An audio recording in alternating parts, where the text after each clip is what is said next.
So it's a little bit past 2:30. We'll go ahead and get started. And again, I appreciate those of y'all that logged on today to listen. I know several of you are on spring break.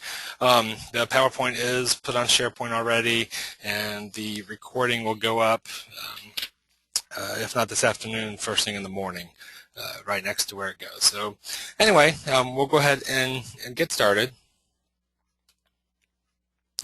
Our topics of today, Enrich. I'll talk a little bit about summer reporting, specifically with Indicator 11 and COSEF. We'll talk a little bit about annual reviews, and then our last few slides are a whole plethora of different dates and times and things that we need to go ahead and get onto your calendar. So anyway, we will get started with Enrich. Just so everyone knows, I'm trying to keep everyone updated, we went to a district Enrich kickoff meeting on Thursday. It was at the Department of Ed. Not necessarily much of a kickoff per se. Gained a little bit more knowledge than we had going into it, but I will share with you everything I know, which still is not very much. All IEPs will need to be marked complete by early summer, and I've got here as soon as possible, but no later than early June. We will follow up with specifics later on to what the cutoff date will be. And for the most part, and just go ahead and tell y'all now, and we'll work out the details and the the scenarios that come up over time. But pretty much, once we get things settled down, mid-June with Accent, we're going to pretty much have a hold period where folks, you can go in and access stuff, but won't be able to write new IEPs, won't be able to draft new stuff. So there will be a midsummer cutoff, probably late June to early, middle July, that, again, you'll still be able to access Accent. However, no opening new IEPs, no revising IEPs. And obviously, if something creeps up that we can avoid, then we'll deal with it.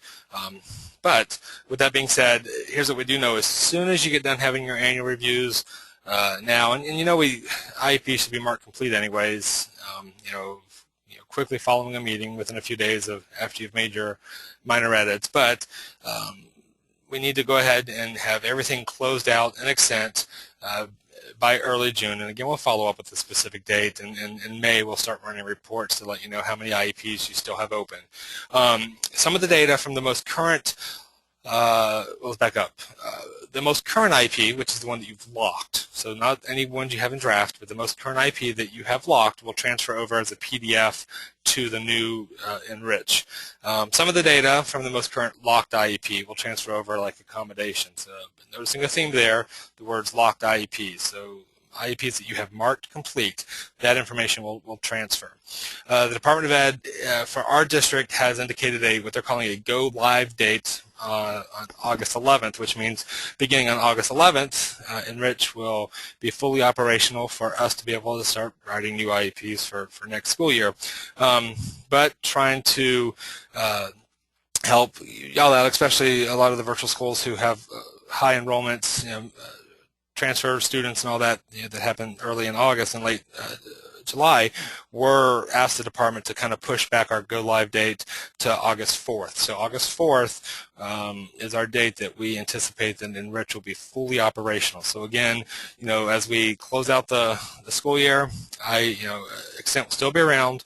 You'll still be able to access it. You'll still be able to look at stuff, but we start hitting mid-June, where we're going to ask folks to do not use Accent anymore to be able to write IEPs. So there will be a brief period where we will not be able to write IEPs, and that brief period is probably going to be anywhere from 3 or 4 weeks. And again, every district across the state is having this issue. This isn't just the charter district trying to make things difficult for you. But again, as we know more, we'll keep you informed. So the rollout plan looks like this, and this is new, and for the regional coordinators, this is new as well. And some of y'all, you've seen that I've been playing with the calendars a little today as well. On May 23rd, and for some of y'all this previously was July 14, 15, May 23rd, we will have a Train the Trainer session hosted by Enrich here at the district office. Our slot number is 12. Trainers are district staff. a few of us from the district at least, regional coordinators, and then we had 4 slots left, and we gave those 4 slots to schools with multiple teachers that have quite a few teachers working under there. So the whole training module, though, is a train the trainer. So we will receive our how to train the end user, which would be the classroom teacher and others, on May 23rd. IEPs need to be marked complete by early June. We'll give you a specific date later. During June, the district will work with schools to validate data to transfer over. So, so with that being said, there is a period where we essentially temporarily move all the data over into Enrich, see if it moved over properly, and then once it's good to go, then we can start Enrich after that. But there will be, like I said, it'll take about 3 to 4 weeks to get the data from Accent properly formatted, coded, free of errors, to have it running a error-free check to be able to move it over to Enrich. So again, the goal is June to be able to move everything over. In June, the district will work with schools to validate, like I said, end user options. So end users are classroom teachers, related service personnel, all the school folks. All the school folks will have to attend a one-time 6-hour training. So you will get to know everything you need to know and Enrich in 6 hours. And what we're putting up here we're going to give you 4 options at the district level, and then we're going to work with the regional coordinators and have them do a regional training sometime in late July as well. So if you want to get a jump and you're free, and you only pick one date. You don't come to all these. You don't have to come to the district one and then do a regional one. We're just kind of putting as many options as we can out there. We do have 4 dates, and they actually are confirmed at this time. June 4th, June 25th, July 14th, July 23rd. We will follow up with everybody in a few weeks regarding registration for those events, because we just need to make sure that we have enough room size. And so again, these are our end user teacher training. So again, all of you as coordinators, all of your teachers, any related services folks you want to have come in. I know some of our larger schools have a special ed records person. Anyone who you'd like to have be trained on the new product. Again, you're going to pick one training session over the summer, either one of the 4 at the district level or one of the ones with your region, and that'll be in late July. And then, like I said, August 4th, we will go live with the new product. Don't worry, though. I know there's still lots of questions, and we still have lots of questions. But one of the big questions everyone wants to know is, well, what about that IEP that transfers over? Are we going to have to retype it? And the answer is not at this time. We're not expecting that schools will have to write a second new IEP just because we're moving over. So what they have really is, for that first year, until your first annual review, you have a transitional IEP sitting over in Enrich, and that transitional IEP is the PDF of the last IEP from Accent. So we are not expecting y'all to handwrite or rewrite or retype anything into Enrich. Your first time doing that really would be at an annual review. So that's our intentions now. We're still working with solutions, or working through different options to be able to archive old data. And what I mean by old data, I mean either the previous IEPs of your current students or all the previous IEPs of students who have exited. So we're still looking at options, but we do want schools also to begin thinking about their options as well, because the school does have an obligation to be able to maintain documentation for no less than 5 years after the child exits. And that's something that's pure per IDEA. And then also there's a state regulation about maintaining records for 75 years as well. So again, anything that was attached in Accent, old meeting invitations, things like that, schools are going to, like I said, we're looking into options, but at the same time, if we can't come up with a mass solution that works for everybody, schools will still have to be able to do that themselves. So You at the school level might need to start talking with your administrator or others to figure out how y'all are going to archive. Again, we're not just talking about the previous IEPs of your current students. We're talking previous IEPs from your students who have exited because they graduated, students who were no longer eligible because they revoked consent. Not just talking about the attachments, meaning the most current IEP or the IEP. We're also talking about things like the meeting invitation, private notice, and all those other documents. So again, I know it's a big task. We're seeing what we can do at the district level to assist, but at the same time, schools need to start thinking about school-level solutions. So that is all we know at this point. We promise to keep you in the loop. Any new information we get, anything that's going to impact y'all, obviously we will pass along the information as soon as we get it. We really are trying to keep y'all in mind as we go through this. So anyway, that's all I have for Extend and Enrich. I got a few more slides really quick, and then I want to turn it over to Becky. We're moving, not really. Don't panic, folks. I'm going to show you a slide here. It really means nothing to y'all, but I did want to kind of just make y'all aware of something.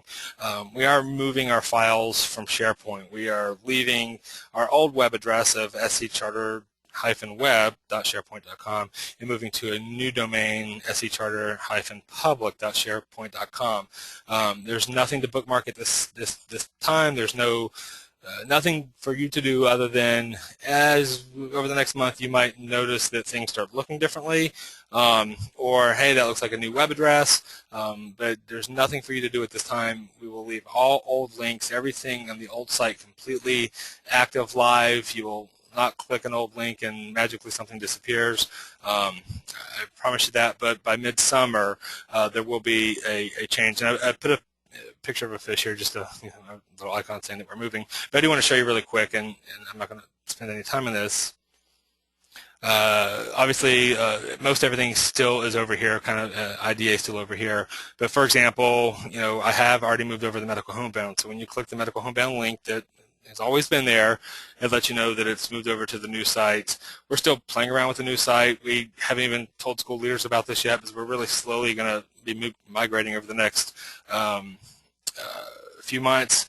But it'll move over to something, and we're kind of toying around with the name idea as well. But just kind of want to let y'all know that if you notice that there's a -public and it used to be -web, that things are slowly migrating. So again, nothing to worry about at all. Let me go back and make this smaller.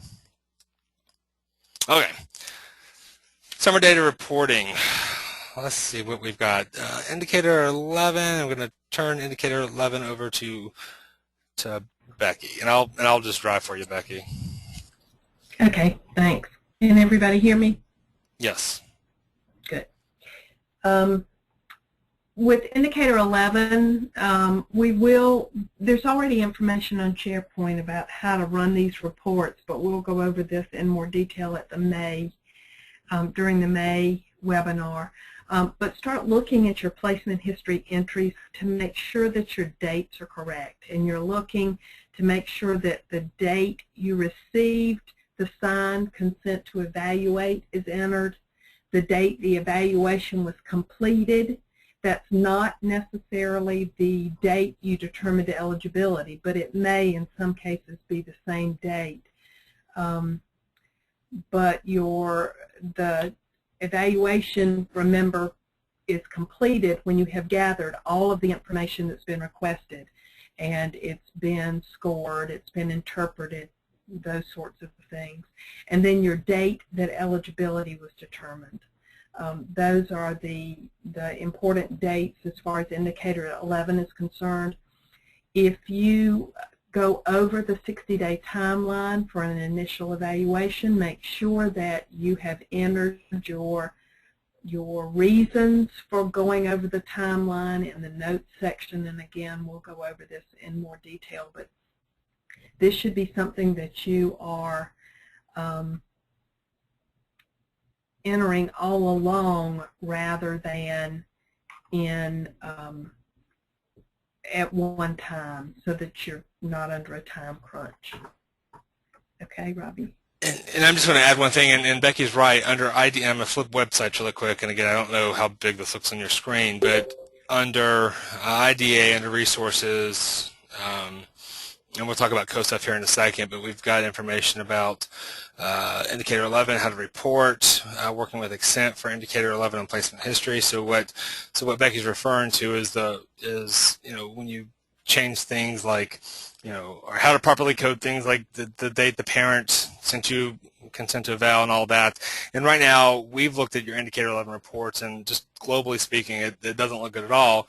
But a lot of the reason it might not look good is just simply because you haven't gone in and properly dealt with placement history. But there are resources up there, and your regional coordinator could be a resource for you as well. Anything else about 11, Becky?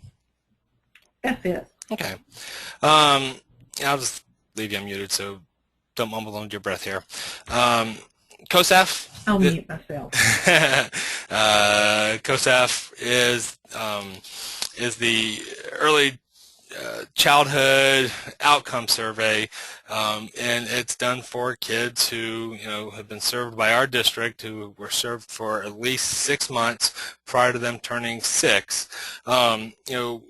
What we want to make you aware of at this point is, and I know this doesn't apply to 90% of y'all, but if we have children who are aged 3, 4, 5, and were with us when they turned 6 and we were served for at least 60 calendar days, then we've got to have COSEF data on these folks. In 2 weeks, I'll be following up with specific schools about kids who meet the COSEF data timelines about here's the kids who I think should have COSEF data. Here's what your report looks like thus far. So again, you'll be getting a list from us specifically with just the schools that are serving these preschool age students. And again, on SharePoint, I'm going to flip back screens really quick. Under data reporting, and we've got quite a few resources here for you. Department of Ed Q&A, how the COSEF process works, all the way down to the 3 domains that are being assessed for a child on a COSEF rating, how you have that discussion. So again, there are resources out there for you, but this specifically applies for kids that y'all are serving that are age 3, 4, and 5, and we've served for at least 6 months prior to them turning 6. So when you get a list from me in 2 weeks, don't panic. You've been warned, and if you serve these kids now and you don't want to wait 2 weeks, contact me and I can go ahead and share some information with you so you can go ahead and get started on that report. I'll turn it back over to Becky. All right, you can go ahead to the next one.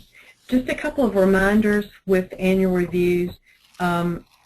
You've usually got 2 scenarios. One is an annual review alone, and just a reminder about the process. You're going to start out by reviewing the progress toward the annual goals in that current IEP, and so this would be for the last 9 weeks of that IEP, and depending on where you are in the calendar year, it may not be the last 9 weeks of school, but it's the 4th 9-week period of that IEP. So you would review progress toward the annual goals, determine whether or not those annual goals have been met, and that leads you into a discussion of the present levels of academic achievement and functional behavior, which then leads you to a discussion of the annual goals and services, including the accommodations for the next IEP that you're now writing. The other situation that you might have is when you do an annual review and a re-eval determination meeting at the same time. And again, this is the determination meeting, the finalizing of the re-eval process. So you would again start out by reviewing your progress toward those annual goals for the last 9 weeks, which is part of your existing information. You'll talk about what you know about the child, and because this is the finalization of the meeting, if you gathered any new information through the re-eval process, you'll talk about that at that point too. You'll then determine whether the annual goals have been met, and then move into the discussion about whether the student continues to be eligible for and to need special education services. And so you would answer your annual review questions. Your reevaluation questions. And so by answering those reevaluation questions, does he continue to have a disability? Does he continue to need special ed services? And then do you need to make any changes to the present levels? That is finishing up that previous IEP and moves you into your discussion of the new IEP that you're developing for the next IEP period. And I'll come back in just a minute to talk a little bit more about annual review and reevaluations together. But just kind of remember that with your progress reports, when you do your annual review, you're closing out one IEP. So you will have done your 4th progress report, even if it's not at the end of the 9 weeks, to finish out that, to close out that one IEP. You can go ahead, Robbie. Make sure with reevaluations that you're entering an action and placement history for your reevals. If you're doing the reeval, closing out that reeval in conjunction with the annual review, you've got to enter your action and placement history before you print out the final copy of that next IEP so that your dates will have changed. Otherwise, if you don't do your placement history action first, then your dates stay the same on the IEP, and it then appears as if you missed your reeval date. If you anticipate having a reeval in conjunction with an annual review, make sure that you allow enough time, and Nicole's right, you do have to save when you do your placement history action, you have to save that and then go up and pull up your IEP again.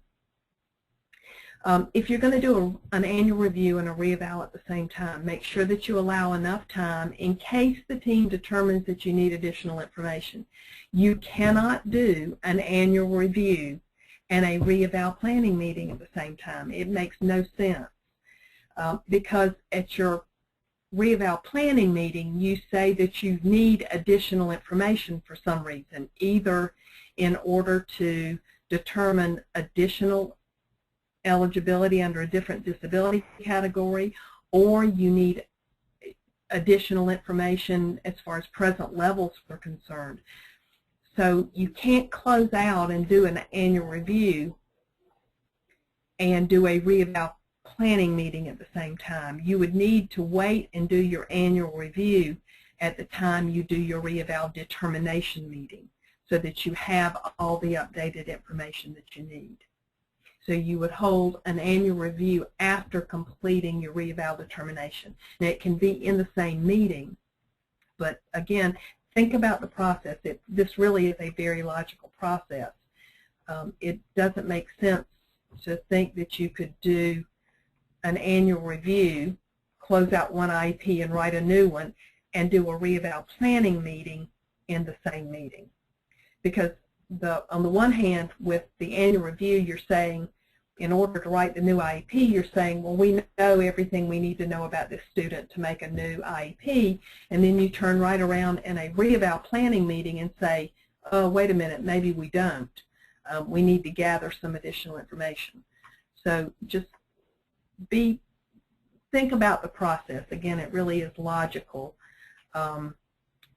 and allow yourself, for maybe 95% of your reevaluations, you may not be gathering any additional information, and so you can hold your reeval meeting, which is your planning and determination meeting all in one, and then your annual review following that. But every now and then you'll run into a reeval where, kind of unexpectedly, and this really shouldn't happen, but you may not anticipate gathering additional information, and then at the last minute something comes up, or the parent makes a request or brings up an area that the team really has not considered. So just make sure that you're planning things appropriately as far as that's concerned. Okay, Robbie? Just a reminder, we've talked about this before, but if you're using curriculum-based measures to write your annual goals, make sure that you're looking at multiple data points and not just one measure.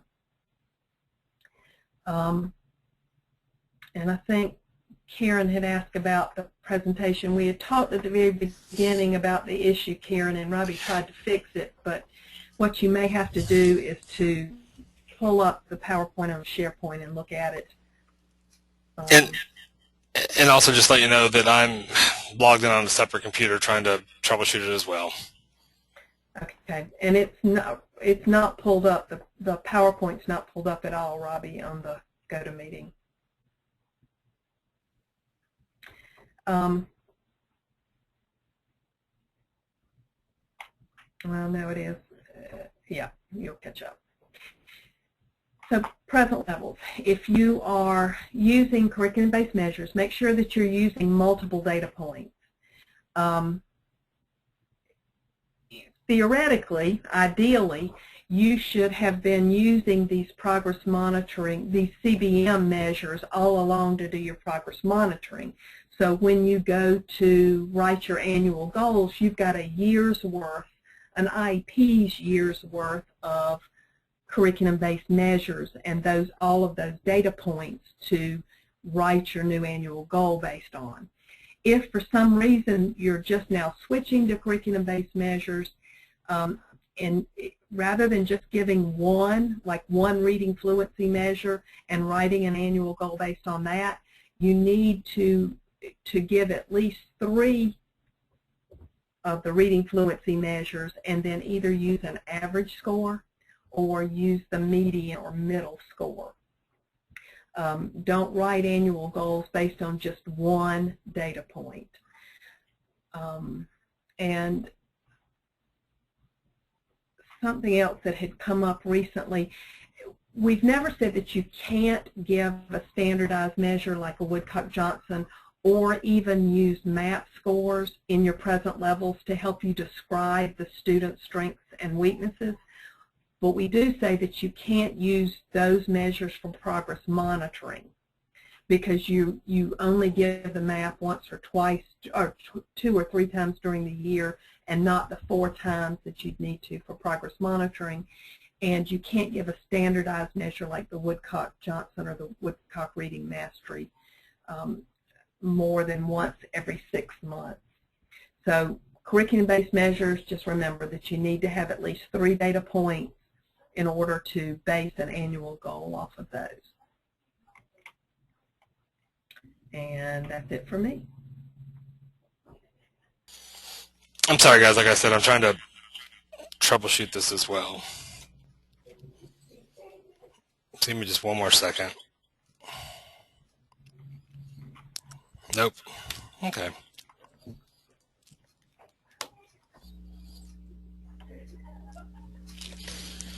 And Robbie, what it looks like is that we only see the left side of your screen, the left top. Yeah, and I don't know how to fix it at this point. Yeah. Okay, so we'll go ahead and I'm getting an echo on my phone now. Anyway, summer training. I think okay. Wow, that is so small on my computer. Here we go. Let me pull it up on my PowerPoint here.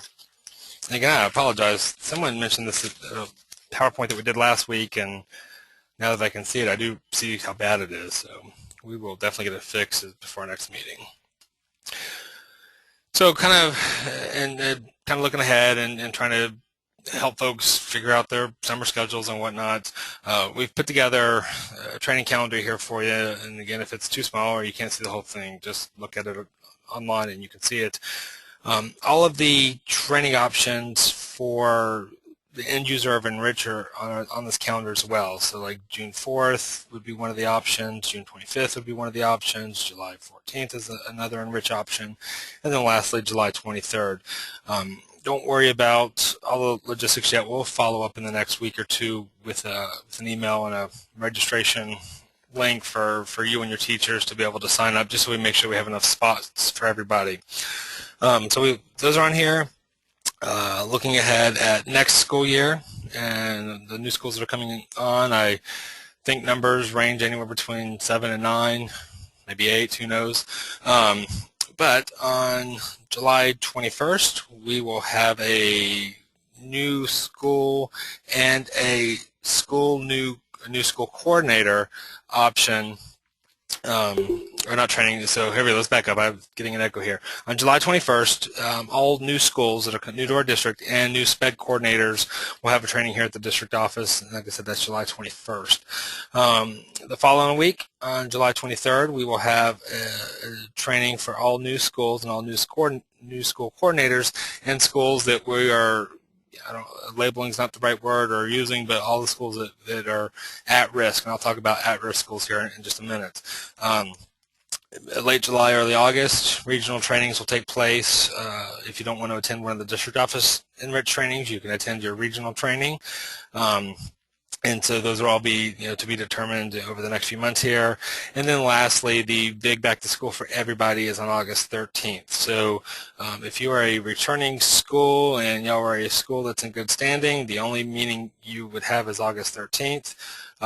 Obviously, anyone can come to the July 30th one, which is the one for all new schools, all new school coordinators, and the schools that we've targeted as needing some additional assistance. Anyone can go to that one. Only certain ones would be required. One of the questions says, well, when will we be notified? Schools will be notified of their at-risk status here in late May, and it'll be a memo from us. And you can go ahead and anticipate if you're one of these schools or not. If it's a school with a systemic special education issues, like receive letters of caution or letters of noncompliance, that's what would make someone at risk, not just because you had one IEP lapse or you're still having trouble writing annual goals. We're not throwing all schools into the at-risk category, but ones that really have had systemic special education issues, and by now everyone should know if you're in good standing or not. So, but again, there will be a formal letter coming out of our office to the school leaders in May about that. So again, these are your summer training calendars, so calendar specifically for training. Upcoming dates, just so we can go ahead and all be on the same page here. So when you look at it, we've got 5 reports left in this calendar year, or in this school year. ESY report will be due on June 3rd. Table 5, which is, and I didn't fill in the purpose section, I realized. Table 5, your discipline reports on June 17th. June 25th, your COSEF data is due. July 22nd, indicator 11 is due, and August 5th is your table 4 exit table.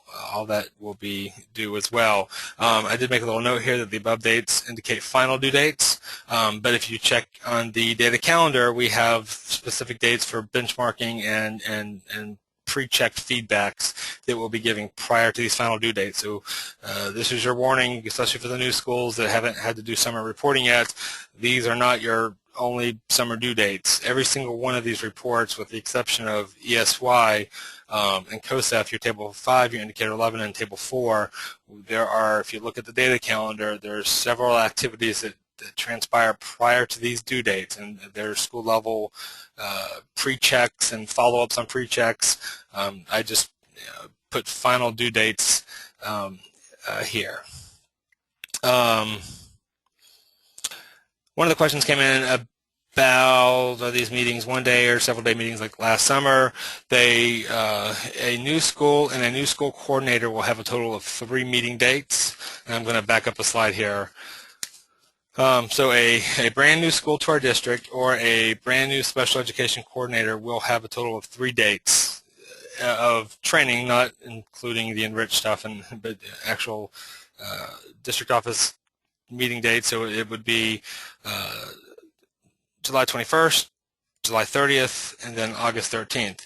A school that is returning, who has a coordinator returning, but is one of the schools that are having systemic issues, you're only going to have 2 meeting dates. It will be July 30th and then August 13th. And then if you're returning and y'all are doing fine and you're a high flyer, we only get to see you once, and that'll be on August 13th. So 3 separate dates for the summer training. So That was the data calendar, the last little calendar, just upcoming meeting dates. I want to remind everybody our next meeting is May 12th. Summer reporting will be the topic, and June 2nd as well. We'll also include in the May 12th information about next year's comprehensive program review, how that will be modified for the returning schools. You'll be able to get stuff in earlier, and then so May 12th will be our big last meeting where we go into more detail than just summer reporting stuff, and then on June 2nd will be specifically about summer reporting indicators 11 and indicator 4, but I will tell you that our May meeting will be a pretty big meeting that'll definitely take the full hour, because we'll go into specifics about indicator 11, table 4, and Zenobia will talk to us about table 5 on discipline. And that's pretty much it. Any questions, guys? Anything we left out? Any burning questions you have? And obviously I can unmute anybody who would like to be unmuted here. And I just, to let everybody know that we will be reminding school leaders Wednesday and again periodically that these summer data reporting requirements are there. And you know, there's some of our coordinators who don't work all through the summer, but you and your school leader need to make sure that your school is able to meet the data reporting requirements. And again, we'll remind school leaders of this as well. And one more addition to that, and then I'll be done as well. And all the returning folks know this, and several of the new folks as well. I've heard us say this. These dates and deadlines were not picked by the district. This is the reporting deadlines of the Department of Ed. So it's not us trying to bombard you during the summer, but you know, historically in a traditional district, your district office administrative staff is there working on the summer on these reports, and I know most of you SPED coordinators here, very few of you are just truly an administrator at your school. Most of you really are the teacher, in often cases the teacher and the SPED coordinator all together.